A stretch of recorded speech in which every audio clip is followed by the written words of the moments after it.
Okay, I think we'll go ahead and start the meeting for tonight. For those of you who haven't been here before, I'm Bill Donut, the president of the society. And if you haven't been in the building before and you need to use a restroom, they're all the way in the back. It is in all the way in the back, so know where that is. And our program director and vice president, Diane Osborne, is going to introduce our speaker. Our speaker this evening is Abbie Alexander, and Abbie is seated right there. There she is. And Abbie is quite a versatile gal. She is with AAA Appraisals, is her card, which she's handing out this evening. And she actually appraises jewelry, vintage, costumes, fine arts, estate sales. And so she has quite a few things, talents. She is taught at Hartman Community College in Normal. She's taught classes at the Peoria Park District and at the Osher Lifelong Learning at Bradley University. And Abbie's a Lincoln native, and she now lives in Peoria. And and she's doing appraisals after during our refreshment period. So if you brought did anybody bring anything? Oh, yeah. Several of you did. Great. I'm glad. She will be doing appraisals while we have refreshments. But don't forget about the refreshments, please. We have plenty, and it's both sweets and crackers and cheese type things. So I think there's something for everybody back in the back room, in case you wondered where the food is. And without further ado, I'll go ahead and introduce Abbie Alexander. It's all together. I just didn't know if you wanted to set for each of you, or you just want to look on. That's not going to work. What? I'll right here. To make me do the whole thing. I'm very happy to do this. This makes me very happy to talk. It's been a while, as everybody knows. We've had COVID for the last 3 years, and boy, does that shut things down or what? I mean, you can't even go to church. You have to learn how to Zoom on your computer. Whoopee. I always started off with do what you love and you'll never work again. So this makes me very happy to do this tonight. I'm glad to share all this information. There's a lot in the jewelry history that helps me learn about history. And I can guarantee that sometime in your life, you'll inherit some jewelry or a box of jewelry, and you just wonder, what in the world is that? And so then you take it to somebody, and they'll charge you to do that. Well, a lot of people in Peoria would get mad at me when I teach at Bradley or someplace else, because, you know, why are you telling people about what this stuff is worth? Because now we can't buy anything. And, you know, so that's not the idea. You know, it's to share and to teach. And today I'd like to show you some quick answers to questions that people would ask me about. When was it made? Who made it? What they do with it? What is it worth? And is this real? And I also would tell people about the tools of the trade. The best thing to have is a 10-power magnifier with a light in it, because sometimes it's tiny little printing inside of a piece of jewelry that'll make all the difference. Is this Cartier or is this Kmart? I see the K in there, but you know, whatever. The thing that would fire out of my antique store is this Simichrome polish. And it's made in Germany, and it's a pumice type waxy polish that's the best jewelry polish there is. And you can also test for bakelite.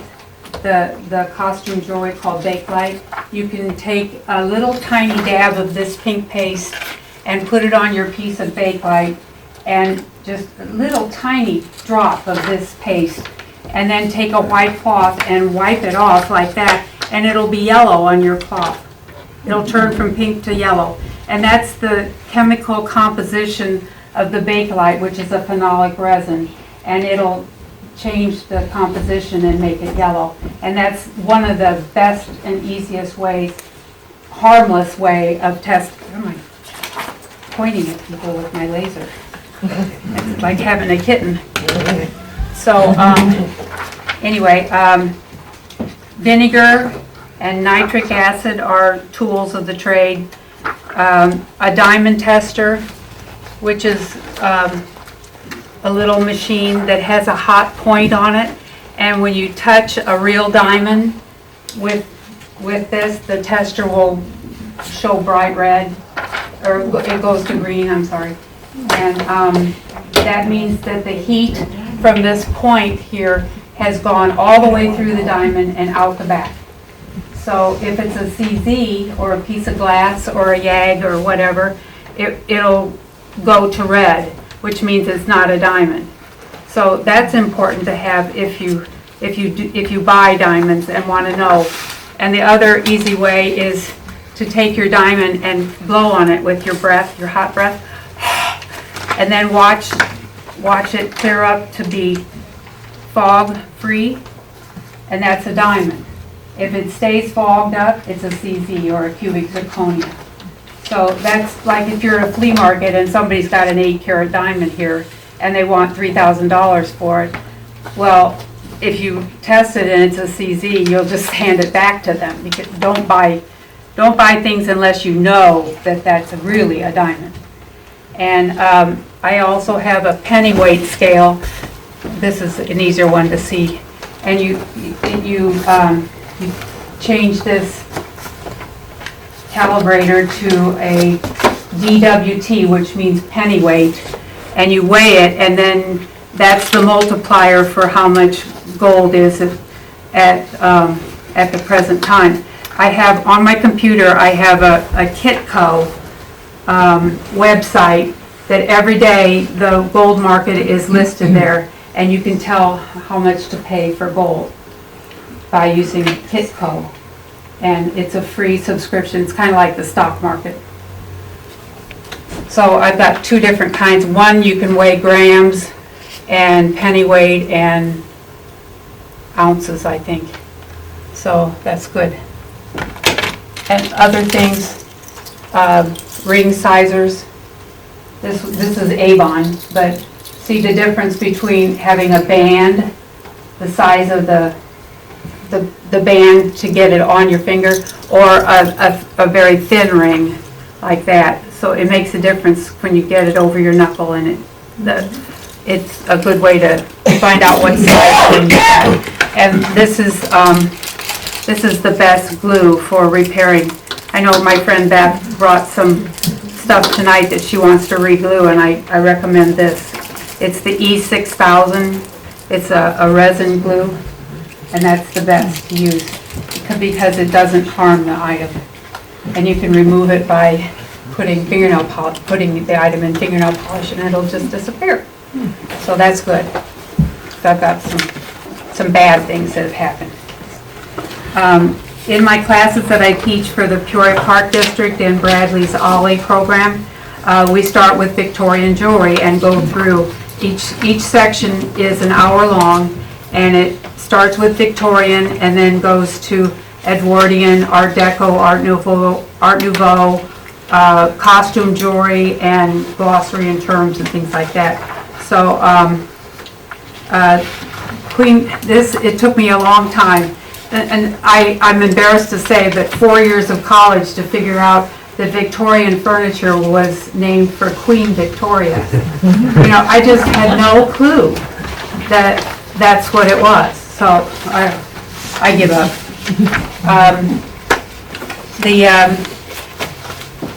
What happened to Prince Albert?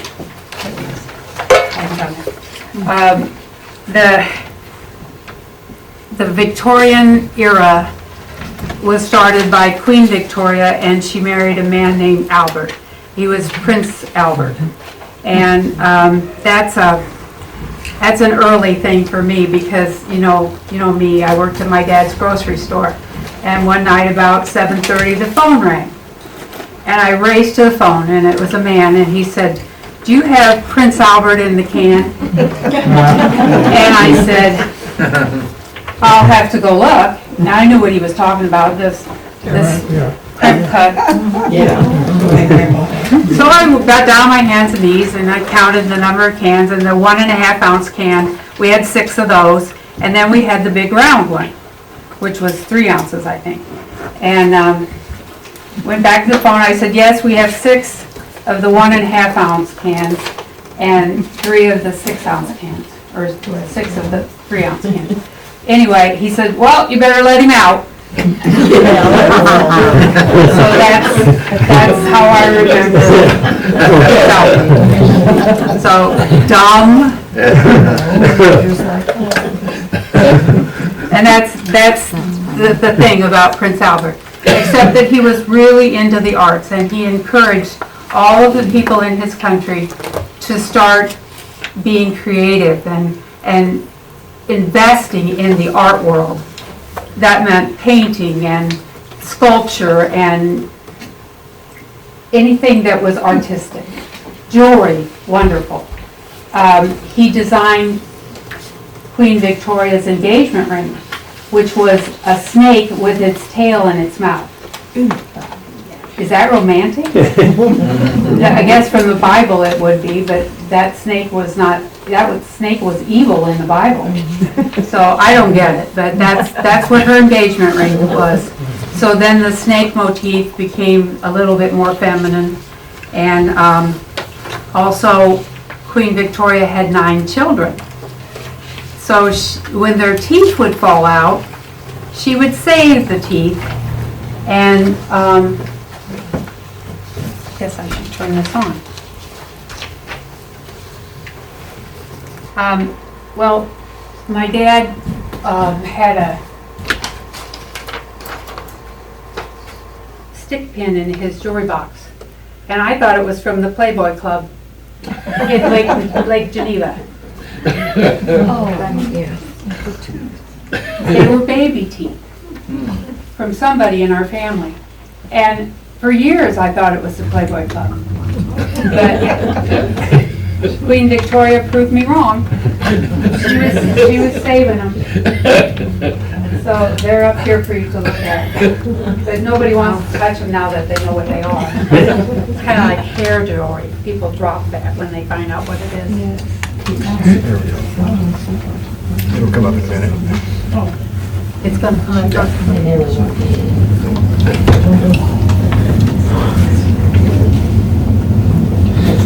That's the furnace, I think, yeah. Just recently, I was watching Unexplained, and they were talking about the Koh-i-Noor diamond, which was a 180 carat diamond that was in the crown that Queen Victoria wore, and it has a curse on it, and it's been cut down to 106 carats now, and that's C-A-R-A-T-S. Not K-A-R. Anyway, that's what it looks like. It's got a blue tint to it. And the Koh-i-Noor means fountain of light. And it's a huge stone in her crown. And I guess it's in Queen Elizabeth's crown that was on top of the casket too. The show that I was watching did not have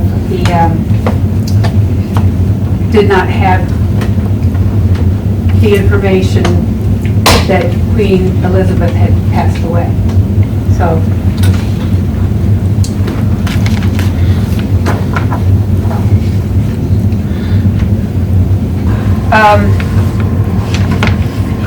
I can talk about stuff and just use my examples too.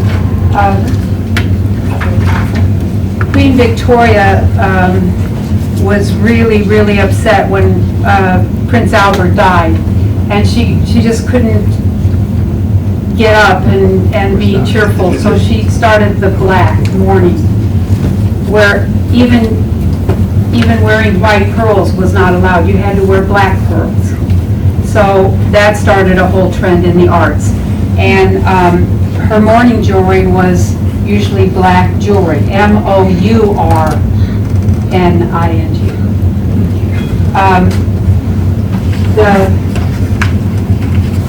The jewelry was black.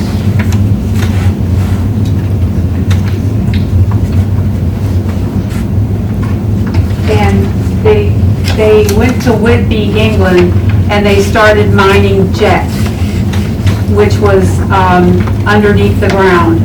And at a certain time in history, they quit mining that because they were afraid that the whole town of Whitby would fall in. So jet became kind of rare. But they also made other things called French jet, which is neither French nor jet, and it was a black bead or a black glass, and it was called French jet, and that was a suitable mourning jewelry material, and they made earrings and pins and things, and then people began to wonder about whether it was really jet or not. And what you do is you get a piece of concrete, and you take a bead from a necklace or something, and you rake it across the concrete, and it'll leave a black line if it's real jet. If it's glass or French jet, it'll break apart and be sharp. So that was a test for jet, for people who wondered what they had. I've been found. This is the first slide in the presentation. It's 1840 to 1889 Victorian. And this is how I got started. Dad had a newsstand at his grocery store, and I stole this little magazine called The Antiques Journal, and it had all this Victorian jewelry on the front cover, and I kept it for years. I've got it at home, the whole thing. And it was before the internet, like Beth said earlier. You know, we were dumb until the internet came, you know, either that or eBay, I'm not sure what. But the best thing is that I went to a home show in Peoria, and I met the lady that wrote this book. Her name's C. Janine Bell, and it's a book about jewelry, and this is where all my knowledge came from, because she signed it to me in 1999, to Abbie, best wishes, Janine Bell, and she was just selling some older copies because she's like on the 28th edition now, and this was the 4th edition, and you know, she sold them for like $10. And she's an appraiser on the Antiques Roadshow, and anyway, she wrote the book about jewelry and the history of jewelry that I base my lectures on, and it's like the Bible to me. And one nice thing about her lecture was you could bring one item for her to look at when you came. So I brought this necklace that I'm wearing right now, that I purchased a very large man's 14 karat gold, and I thought diamond necklace at John Parker's estate sale on Woodlawn Road a long time ago in the 1980s. And it had this huge emerald cut diamond, I thought, in it, because it was 14 karat yellow gold, and it was huge. It was about this big around. I got it on the last day of the estate sale because somebody thought it was pretty gaudy, and so nobody bought it at the estate sale until the last day when I bought it. And I melted the 14 karat down and kept the stone and had somebody put it in a necklace for me in sterling. And I took it to Janine, the lady that wrote this book, at that home show, and she said, well, it's not a diamond, it's a YAG, a YAG stone. And I have no idea what that is, except it's a synthetic stone. And she said it's about 8 carats. And you know, she's just very knowledgeable, and I really like this, but I made a lot of money on melting that gold down, because I think I bought the ring for $15, and Patty Doyle did the sale, I'm pretty sure, from Springfield. And anyway, my luck. So I wear it for good luck. And you know, John and Dorothy were good friends. So let's see what the next slide, see what the next slide shows. These are examples of Victorian jewelry. Yeah, there's your snake. Except that her engagement ring wasn't that pretty. That was encrusted with little tiny seed pearls. And I don't know where it went, but I don't have it anymore. So, but this little thing right here, it's just it circles and circles and circles. It's like the promise of eternal life. And there's my dad's baby teeth, or somebody in the family baby teeth. Or something my mother picked up at a garage sale. You just never know. So that's how I remember the prince. Very charming man. And in those days, everyone got their picture taken, and that's when cabinet photos and daguerreotypes. Also, there was an Egyptian revival during this time, where Egyptian motifs were becoming more popular. King Tut was being discovered and things like that. And a chatelaine is a tool belt for a person to wear around the house. And a lot of times, this one up here that I'm showing is modern. It's not an antique one. In fact, I don't think I've ever seen an antique one, maybe at a museum or something. But what it was like a lady's tool belt, and it would contain the keys to wind your clocks, and a little screwdriver, and some other types of keys. And just think of things that you would need during the day, or maybe a nail file and things like that. But they would wear them on their waist, and it would have little hooks to a button hook, maybe a thimble, and a needle case were also important things for a chatelaine to have as tools. You'd also have maybe scent bottles in case you got the vapors, just a little bit of smelling salts so that you wouldn't faint. So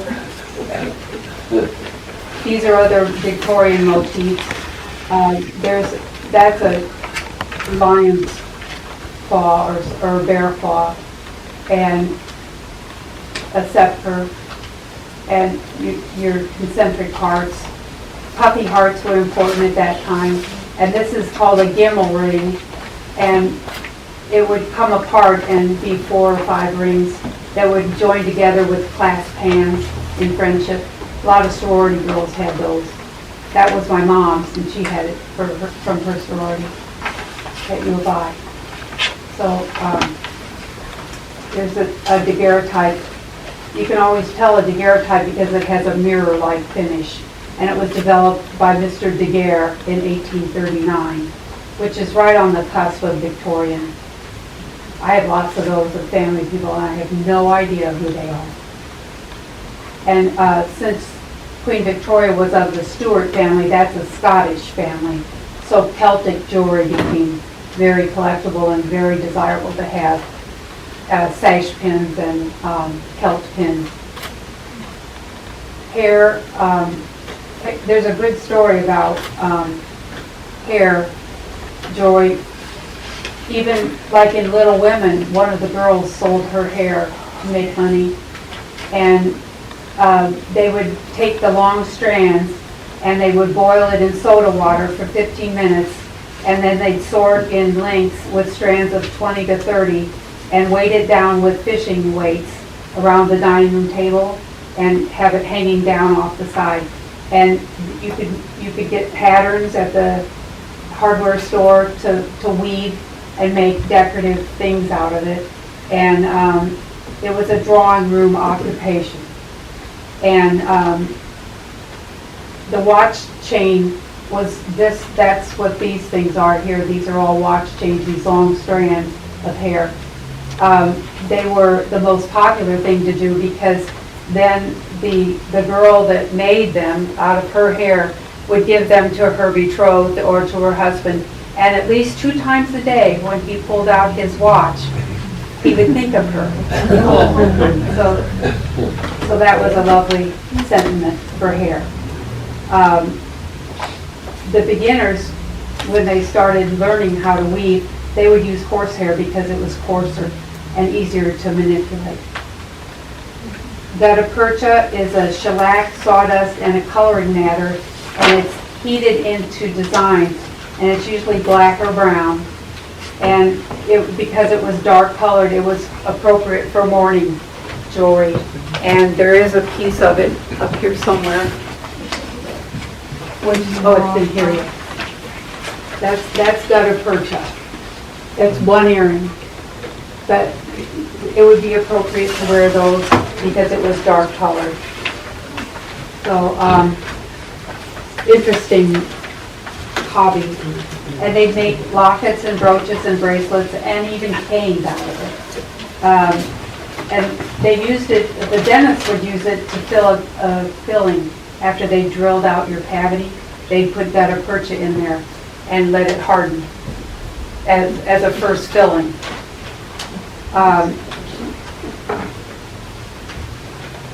That's a colada. It's a heart with hands holding it with a crown on the heart. And that was a gentleman was looking for an engagement ring, and he designed that idea. And the heart is the love, the crown is the loyalty, and the hands are the friendship in the love.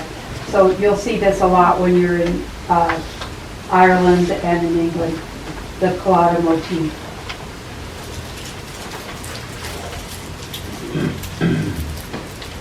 I have that written down, but I can't read it. So I don't know what year that it started. Oh, well. It was 200 years ago. Yeah. Yeah. I know when I was in Ireland, I bought a whole bunch of collada rings, but they weren't sterling. They were British silver, and they tarnished real fast. A cameo, cameos were already popular when Queen Victoria was reigning. In 1805, Pope Leo XII, these are actual examples that you can see later. Pope Leo XII opened a school for cameo engraving and carving to teach his parishioners how to make money for the parish. So they would use onyx, agate, sardonyx, carnelian, coral, lava, jet, and queen conch shells came from the ocean near Rome. So they were using that to carve cameos. So you'll see a lot of different substances. That's a shell, that's a shell. This is called a genre cameo. It depicts life in the world. This is a painter with the artist, the model looking over his shoulder at his work. And those are very desirable and a lot more rare than a queen, than a Roman mother cameo would be. The Roman mother is the silhouette of a woman with pretty hair and curls and things like that. Looks more like that. That's called the Roman mother. And then the lava cameo is the rarest and the most expensive, and it's made out of lava. And this is the only one I've ever had, and somehow I still have it. It took me 2 days to find it. And where it was? In the stuff to come here. I'd already packed it. I was so organized. So, intaglio, I brought my mom's intaglio necklace. Intaglio is the opposite of a cameo. Instead of carving the surrounding for a cameo, where you carve down into the shell, this you carve into the item. You take away the background on a cameo, and on an intaglio you dig into the background, and so that it's just the opposite of a cameo, and that's what it looks like. So you're welcome to come up later and take a look at what I'm talking about.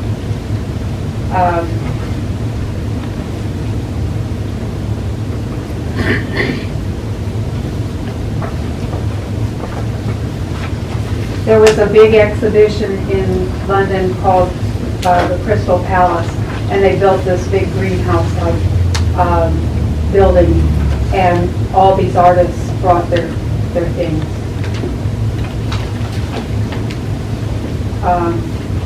I brought handouts for you all to take home with you, and if you have any questions about that, I'll be glad to help you.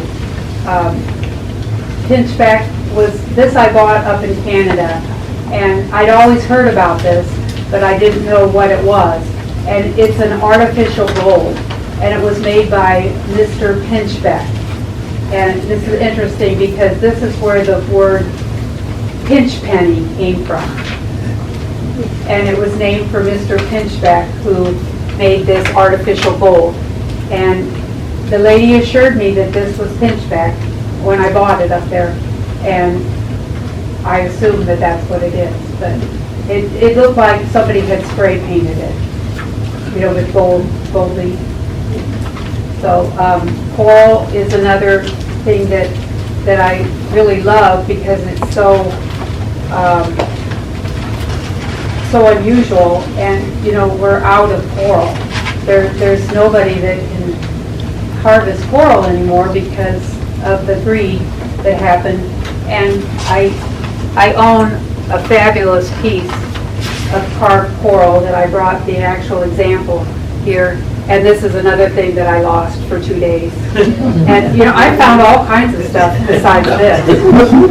And anyway, it's set in 14 karat gold. It's worth about $3,000. And I know a lot of you knew Lavera Moore, my 3rd grade teacher here in Lincoln. Lavera Moore. This is Carl Moore, Charles Moore, Carl Moore. Anyway, where did I get this up here? She gave me a branch coral necklace before she passed away, and it's worth about $400. So if you see that branch coral, which is like the actual branches of a coral plant, and they're orange, and they radiate, they graduate. They're real small in the back, and then they get bigger down here. They sell for about $400 now. So hang on to that. I've got pieces of my great grandmother's that is that, and it's all like I had to restring. I think I better restring it. Yeah, Or put it together. Yeah, It's well, all pieces. Coral was like, for children, they made coral bracelets and coral teething rings because it brought good luck to the family. So this is a coral necklace, and it has a 14 karat gold clasp on it, so I know it's probably real. And there's all kinds of tests. And so I brought that for you to see too. And this down here is a pin made with branch coral in it. See what I'm talking about? It's a long, like a stick. And then the bracelets and a coral pendant and a coral inset in a button. Cut steel was something shiny that it's just like what it says. It's a piece of steel that's faceted, and but it does rust. So if you wash it or get it wet in the rain or something, it'll rust. So it's kind of a pain in the neck. Amethyst is one of my favorites, and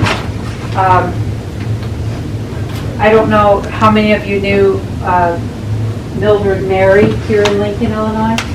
She passed away when she was 64 years old. She was my aunt. And they buried her in a casket, and she had her hands folded like this, just like that, over her chest. And she had this huge amethyst ring on in a gold mounting, and she had it right there. And I watched them close the lid on the casket, and I saw them lock it and carry her to the burial plot in Zion Cemetery. And I was mad at my cousin for a good 6 months about burying her with jewelry in it, because I was just starting to really like jewelry and know what things were worth. And I just couldn't keep it to myself, and I just attacked. And I said, Marcia, what in the world were you thinking when you buried Aunt Mildred with her ring on? And she goes, oh, it was an Avon ring and she wanted it bingo. So by that time, I was in the doghouse, you know. So I went to the Springfield Art Fair and I bought an 8-carat cushion cut Zambian amethyst, raw, just the stone. And the guy had just purchased it, and I had a jewelry designer design the ring in memory of my Aunt Mildred. So it's really very large. I can wear it on my middle finger, but it's my memory of my Aunt Mildred and my stupidity. And yeah, and this is a Celtic sash pin or a hilt pin, and it has a nice light amethyst in it. And that's an acceptable Victorian mourning color. Purple or amethyst is acceptable. So I was mourning my aunt by buying that, which I hardly ever wear, but my sister had me put it away in my safe because I got a guy that's inviting himself into my house and stealing stuff. And so it's in the safe a lot. So the beads are just tumbled amethyst stones. And you all seen the big crystals of amethyst. It's very common, but expensive when you buy 8 carats from Zambia. Pietra dura is, I have the actual piece up here. It's a type of inlay, and it's this morning glory. That was my mother's nickname for me. She'd get it. It's morning glory, it's time to get up. You know, so I bought that in memory of her. But Pietra dura, it has to do with durable and of the earth. So I guess that's a translation. Did I put that on the vocabulary list? I don't know, but I wrote it down. But that's mourning jewelry. But this is MORNING, morning glory, and this is morning color, black. Cabochon is, I brought the examples of that. Cabochon is not faceted, it's rounded over. So instead of having facets in it, this is just a round over. And that's an opal, a black opal, that's just rounded over. And then that's an Etruscan sash pin. I brought the example here. And it's Etruscan because of the little tassels that hang down. And they're always in groups of 3.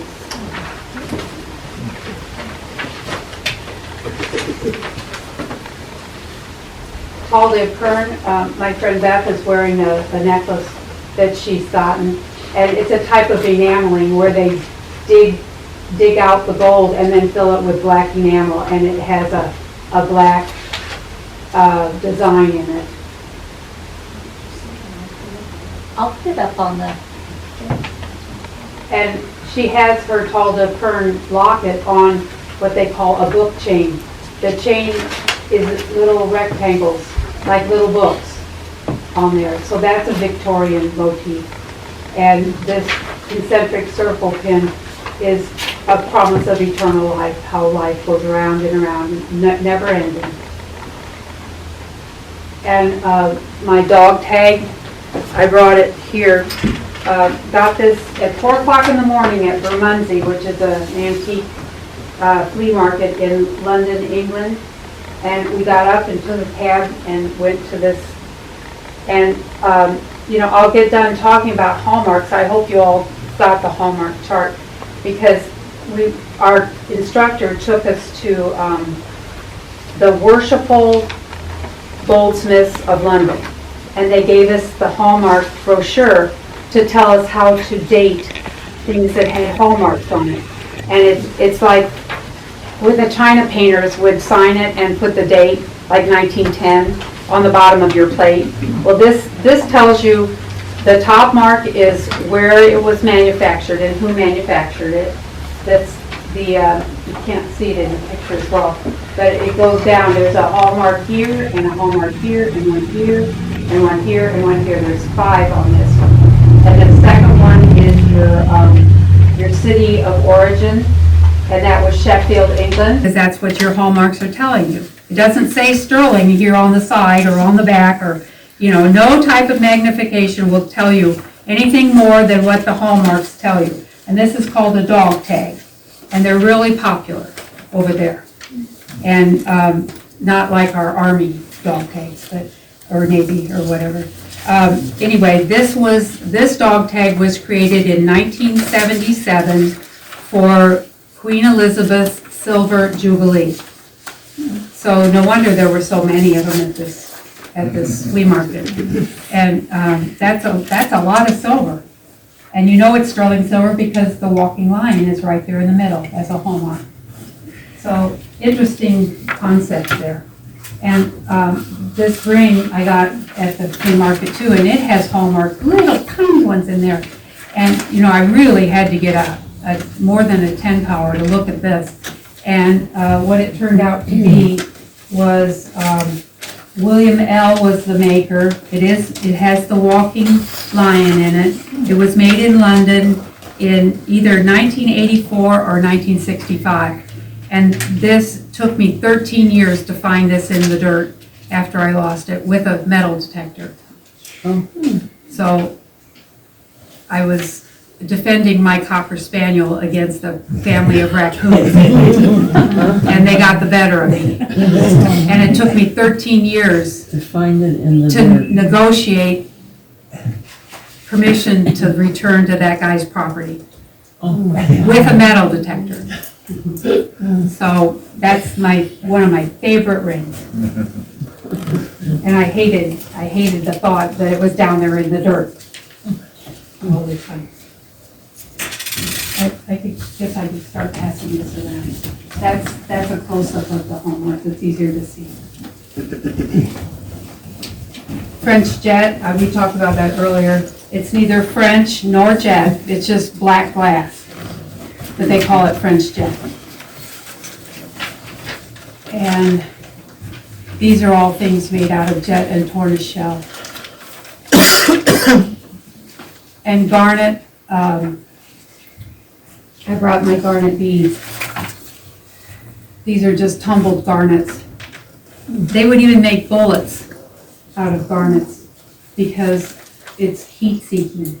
And they thought if you got shot in your heart, the garnet would kill you. So lots of good start. This is January birthstone too. So all you people born in January. So CZs. That's where you learn your diamond testing. You can get some small newsprint like this, or make a black line on a piece of white paper and put your diamond or your CZ down on that. And if you can see the line through it, you've got a CZ. If you can see the newsprint through it, you've got a CZ. If you put a diamond down on that line, you won't see anything.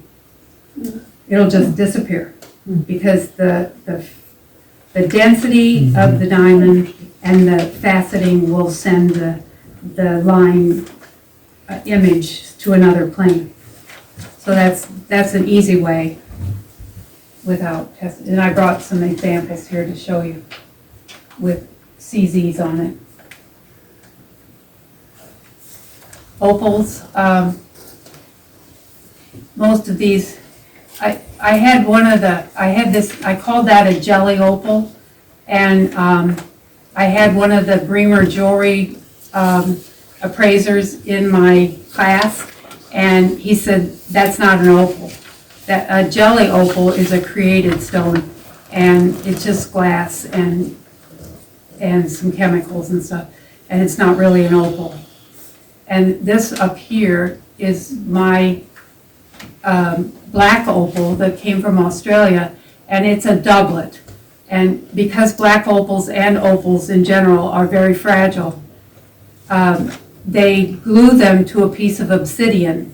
So you have your opal layer, and then you have a black base. And so I had the jewelry designer cover it with gold so that I wouldn't see that black part. And I wear this every day. My dad bought this for me, the stone, and I designed the ring. So it's a black opal, and they're very rare. And right here, I brought this too.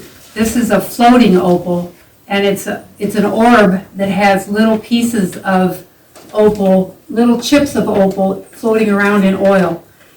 And my grandmother had a necklace that she wore every day with this big opal pendant. And before she passed away, I asked her if I could have that. And she said, sure. And she says, I'll leave it to you. And she also told my sister that and my cousin. So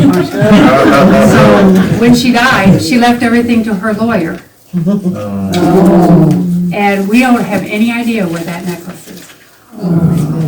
So, but he Gary, did you see it? This is a micro mosaic, and I got that from Patsy Weimer. She melted down the mounting and then sold that to me. And these micro mosaics are tiny little pieces of colored tile, and it's quite an art, mostly Italy. But that was a popular thing during Victorian era. Roy Crofters were artists here in the United States that started in the Victorian era. Banded agate that's a type of cameo, and I've got two examples of it. A banded agate is a big black and white stone, and they carve the cameo out of the white, and the background is the black. And they just do it in veins, and that's what they look like. Little Roman mothers carved in cameo.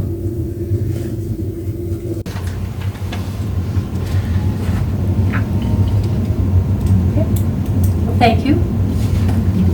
And I'll be here after the business meeting to do the appraisals, okay? Well, thank you very, very much, Abby. We really enjoyed that presentation.